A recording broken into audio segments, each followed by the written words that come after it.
Então vamos lá? Bom, seguindo aqui a nossa trajetória de alguns vídeos um pouquinho mais técnicos, né, que foi uma solicitação de vocês aí na pesquisa de satisfação que a gente rodou no canal, eu vou trazer aqui o maior segredo do Warren Buffett para ganhar bilhões de dólares. Isso é um conhecimento que nunca veio aqui para o Brasil e lá nos Estados Unidos ele é muito divulgado, muito popular. É uma fórmula específica que eu vou te ensinar a calcular, vou te mostrar como é que ela funciona, como é que ela interage com o mercado americano e aí você pode fazer aqui no mercado brasileiro, etc, se você quiser, né? Então, para quem não sabe, se você vive aí num bunker, nunca ouviu falar, Warren Buffett é esse velhinho aqui, ó, comedor de McDonald's, tomador de Coca-Cola, Cherry Coke ele gosta, né? A dieta dele para chegar aos 98 anos é hambúrguer todo dia, Coca-Cola e milkshake. Ele fala isso, ele fala que para viver como uma criança para sempre você tem que se alimentar como uma criança. Não sei o que acontece, deve ter um organismo... Tá certo. Não, deve ter um organismo incrível, né? Porque vive ele tá. Então é isso. Ou talvez ele somente que come essas coisas e acaba se alimentando de maneira saudável. Eu sempre pensei nisso como uma espécie de marketing também, porque ele é investidor da Coca e investidor do McDonald's. Atualmente, esse senhorzinho é um dos homens mais ricos do planeta Terra, com um patrimônio de 127 bilhões de dólares. Existem aí diversos mistérios, né, sobre como ele chegou a acumular essa quantidade absurda de dinheiro. Mas, vez ou outra, ele aparece publicamente simplificando os conceitos e ensinando algumas das suas fórmulas, principalmente agora, né, que ele já tá um pouquinho mais velho, ele tá falando, poxa, tem que passar o bastão pra frente, já não vou poder estar aqui daqui muitos anos mais, já começou até a doar o dinheiro, etc. E hoje eu vou te mostrar uma das principais fórmulas que ele utiliza. Mas antes de mais nada, eu quero que você que é um sardinha raiz já deixe o seu like na confiança. Na verdade, você deixou no anúncio, né, antes do vídeo começar. E você que não é um sardinha raiz ainda, segura sua mãozinha, considere deixar o seu like e se inscrever nesse canal aqui, se o vídeo te agregar, te trouxer algum conhecimento que você ainda não tinha. É isso.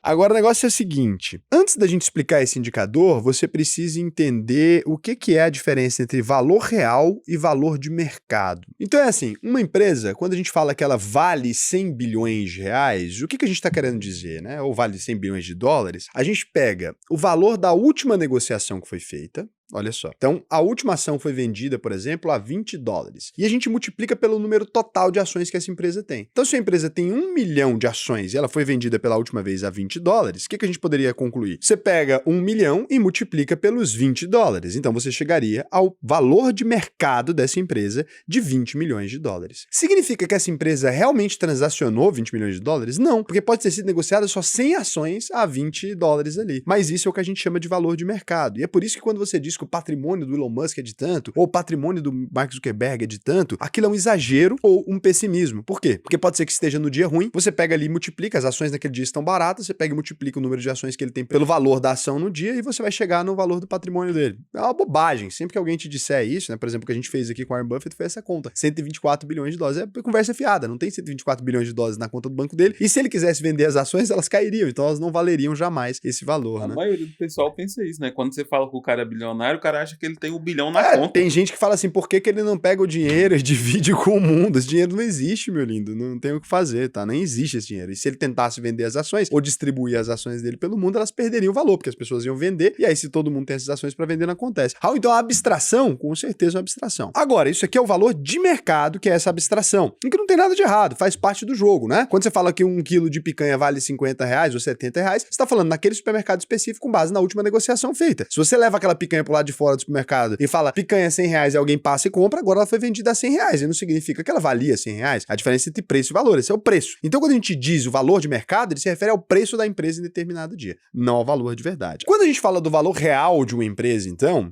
a gente está falando de patrimônio, a gente está falando de lucro, a gente está falando de receita, de caixa, dividendos, você pode fazer um fluxo de caixa descontado, etc, para calcular quanto que realmente vale aquele negócio. Quando você vai em uma medida do preço pelo valor patrimonial, etc, a gente está falando dessas outras referências. Num mundo bonito, num lugar legal, você estaria dizendo que o valor real de uma empresa deveria ser igual ao valor de mercado, correto? O valor que a empresa realmente vale deveria ser igual ao valor de mercado. Isso acontece?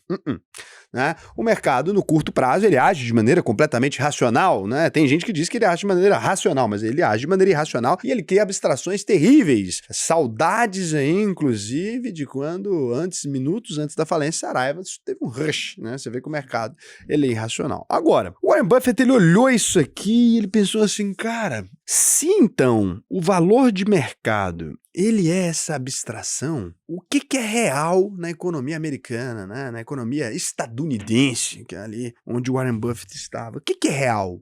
O que é real? Porque se o valor de mercado das empresas ele é desse jeito. Com o que a gente poderia comparar ele? Um lastro de realidade? Que é físico, né? Não, ele pegou o PIB do país. O PIB é o produto interno bruto, então ele é a soma do consumo, dos investimentos, dos gastos públicos, do extrato da balança comercial. Se uma pessoa deu R$1 para outra na rua, isso tá no PIB, tá tudo no PIB. Passou ali, comprou uma paçoca, entra no PIB, né? Em tese é isso, na prática. Mas então o PIB é essa troca toda. Aí ele pensou, se a gente pega o PIB do país então e compara com esse número do valor de mercado, se o valor de mercado das empresas estiver maior do que o PIB, por exemplo, 2 vezes o PIB, significa que a galera emocionou. Não emocionou, não? Porque tudo que o país tem naquele determinado ano e transacionou tá menor que o valor das 5 mil maiores empresas dos Estados Unidos? Estranho. Estranho. Há engodo nos papéis. E aí o Warren Buffett, então, ele criou o índice Buffett. Que o homem é esperto mesmo, né? Então a gente chama ele de Buffett Indicator. Aí olha que legal, olha que legal. Olha só, olha lá, olha esses raios de luz. Presta atenção aqui agora. Ó, então, a gente vai dizer em inglês aqui agora porque a gente é bilíngue. Tá? Aqui a gente é bilíngue, a gente é trilíngue, se quiser eu faço em espanhol. Buffett Indicator igual, né? O Buffett Indicator aqui, ele é igual ao total do valor de mercado das 5 mil maiores empresas, né, dos Estados Unidos, que equivale às ações americanas, dividido pelo Gross Domestic Product, ou o GDP, ou, né, para você aí que não tá familiarizado, o PIB. Então você pega aqui, aí ele coloca Total US Market Value, agora em 19 de janeiro de 2024, é de 51,41 trilhões de dólares. O GDP, né, o PIB aí, 27 trilhões de dólares, 27,83 trilhões de dólares. Quando você pega o Buffett Indicator, então, ele mostra ali pra você que tá valendo menos que o dobro. Então, Warren Buffett considera que tá dentro de um valor saudável, né? Tá em 185% aqui. Então tá o dobro ali, segundo o menino Buffett. Então, quando a gente pega aqui, então, o valor total das empresas americanas, né, a gente está em 51,41 trilhões de dólares. O PIB do país no período está em 27,83 trilhões de dólares. Então, o Buffett Indicator, ali você dividindo um pelo outro, né, você chega em 185%. O que o Buffett vai te dizer nesse caso aqui? Olha só. Aqui na linha, ele traçou duas coisas interessantes, né? Ele traçou algumas faixas interessantes aqui. Se tiver 2 vezes ou mais, a gente teria um mercado extremamente supervalorizado. Então tá aqui, ó, strongly, né? Strongly overvalued.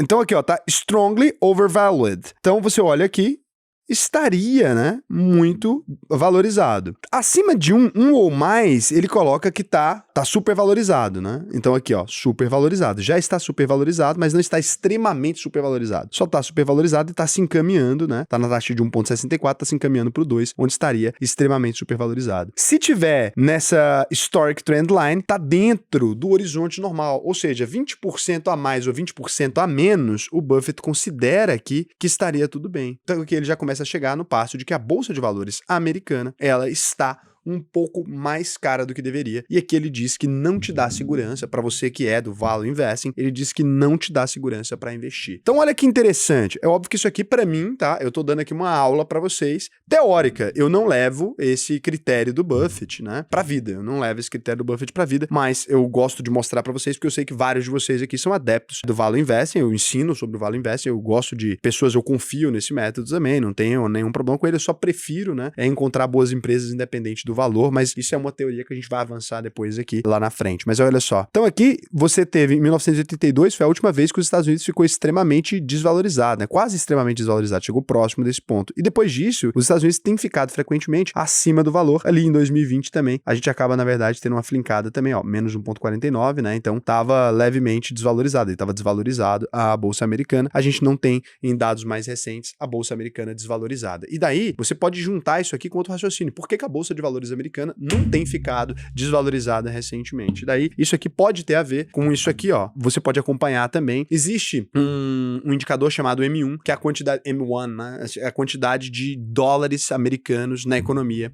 mundial. E os Estados Unidos, ele tem esticado muito essa corda, ele tem injetado muito dinheiro na economia. Quando tem muito dinheiro na economia, obviamente, os mercados ficam supervalorizados, né? Um processo inflacionário que não é medido exatamente pela inflação. A gente pode entrar nesses termos também, mas é um pouco mais profundo, né? E aqui, quando você vai acompanhar acompanhar, então, você chega ali em 139 bilhões lá em 1959, né? E aí você vai vendo ali a partir de 2008, a gente tem um avanço dos Estados Unidos injetando dinheiro, a gente é 1,3 trilhão na economia, 1,3 trilhão de dólares, a gente termina ali 2019, por exemplo, a gente já tá com 3,7 trilhões na economia, muito acima do que a economia realmente deve ter crescido ali, é muito dólar, e na pandemia a gente descontrola completamente, né? Então, a gente vai para 16 trilhões, 767 bilhões, e aí a gente chega até 20 aqui em 2022 e agora começa-se um processo de correção. Então, quando a gente pega esse indicador aqui, fica claro, né, que realmente a bolsa americana, ela pode estar supervalorizada, não necessariamente extremamente supervalorizada, mas supervalorizada. Para você que é Value Invest, para você que busca, né, entender e se aproximar de bons pontos de entrada, você que está começando na bolsa, talvez a bolsa americana não esteja no ponto para você. Aí eu sei que vendo isso aqui, você deve ter se perguntado, Raul, cara, como é que tá a situação do Brasil, né? Na verdade, o Brasil, diferentemente dos Estados Unidos, a gente nunca chegou a chegar nem no preço justo ali,